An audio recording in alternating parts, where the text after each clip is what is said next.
Për herë të parë që nga pas lufta, nuk u arrit formimi i qeverisë në tentim të parë.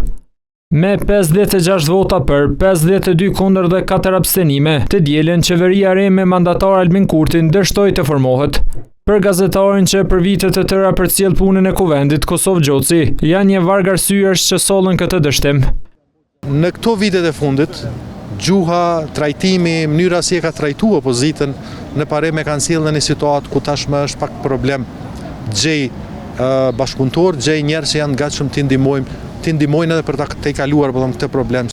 Ai shton se ndryshe nga kaluara, këtë herë mungoi edhe ndërhyrja e faktorëve ndërkombëtar, që shpesh kishin ndihmuar në tejkalimin e bllokadave institucionale.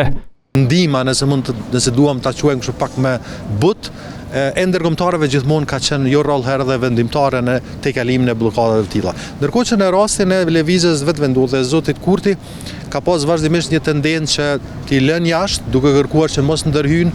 Lëvizja vetëvendosje dy herë kishte arritur t'i siguronte votat për formimin e qeverisë, në vitin 2020 me 61 vota dhe në vitin 2021 me 67 vota.